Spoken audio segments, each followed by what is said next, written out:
मोदी से मिले यूक्रेन के राष्ट्रपति जेलेंस्की। हिरोशिमा में मिले पीएम मोदी और जेलेंस्की। पीएम मोदी और जेलेंस्की के बीच युद्ध को लेकर के बातचीत।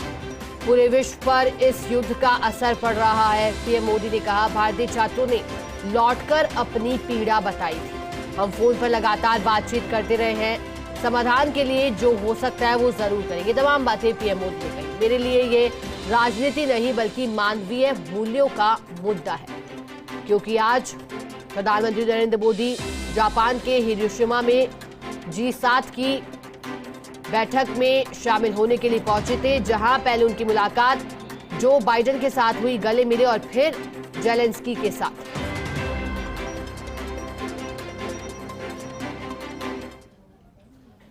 एक डेढ़ साल से हम लगातार फोन पर तो बातचीत करते रहे हैं, लेकिन ग्लासगो के बाद लंबे अरसे के बाद आज मिलने का अवसर मिल रहा है।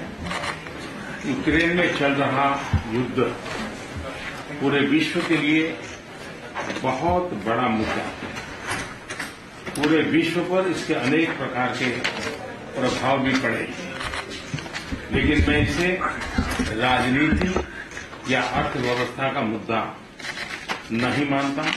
मेरे लिए यह मानवता का मुद्दा है, मानवीय मूल्यों का मुद्दा है। युद्ध की पीड़ा क्या होती है ये आप हम सबसे ज्यादा जानते हैं, लेकिन पिछले साल जब हमारे बच्चे यूक्रेन से वापस आए, तब उन्होंने परिस्थितियों का जो वर्णन किया, उसमें मैं आपकी वेदना और यूक्रेन के नागरिकों की वेदना भली भांति समझ पाता था, उसका अंदाज लगा पाता था। और मैं आपको विश्वास दिलाता हूं कि इसके समाधान के लिए भारत और निजी रूप से मैं स्वयं, हमसे जो कुछ भी हो सकता है हम अवश्य करेंगे।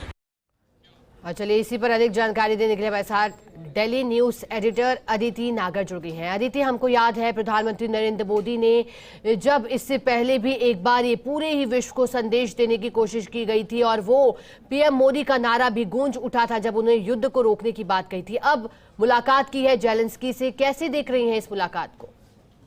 देखिए, बेहद महत्वपूर्ण मुलाकात। तो कई बार कहा जाता है कि किस तरीके से तस्वीर स्थिति को और उस सिचुएशन को बयां करती है।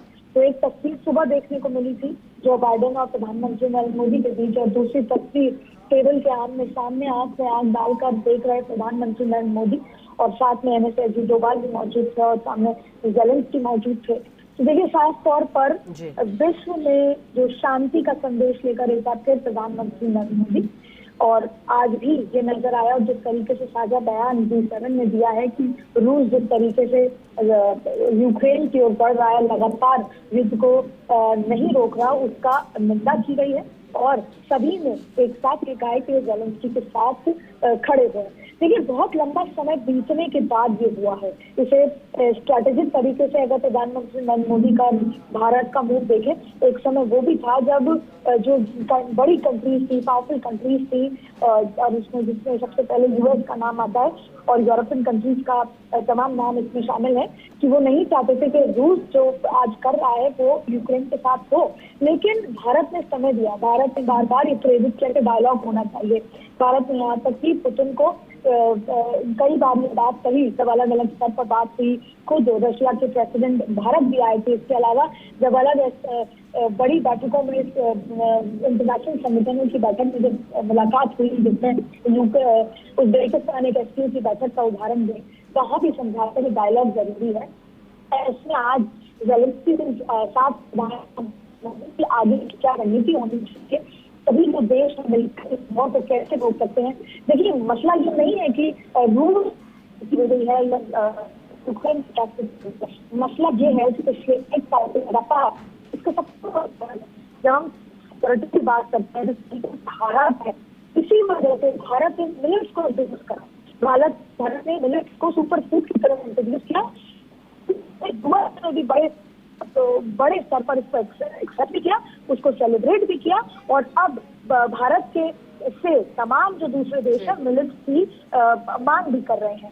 तो ये जो तमाम मुद्दे हैं ये वॉर के साथ साथ सिक्योरिटी, आतंकवाद के साथ साथ तेल और तेल के साथ साथ फूड सिक्योरिटी, ये तमाम मुद्दे आपस में जुड़े हैं और जिसका अंततः आर्थिक व्यवस्था पर इम्पैक्ट पड़ता है। ऐसे में आज जब G7 की बैठक हुई तो जिसमें आर्थिक मुद्दों पर चर्चा हुई, देश की सुरक्षा पर चर्चा हुई, अलग अलग देशों की सुरक्षा, बॉर्डर की सुरक्षा पर चर्चा हुई, तो साथ में आतंकवाद पर चर्चा हुई, इसके साथ साथ पर्यावरण पर चर्चा हुई। और पर्यावरण के साथ जब ये देखा गया कि अभी फिलहाल पूरे विश्व के लिए सबसे बड़ी चुनौती क्या है, तो वो चुनौती है रूस और यूक्रेन के बीच में चल रही ये वॉर। और उसके लिए ये फैसला लिया गया कि अगर हम सब अपने घर में शांति, हम सब इकोनॉमी को बूस्ट करना चाहते हैं, हम सब देश की स्टेबिलिटी की बात करते हैं, तो चलिए अदिति, बहुत शुक्रिया आपका मैसेज जुड़ने के लिए और जानकारी के लिए।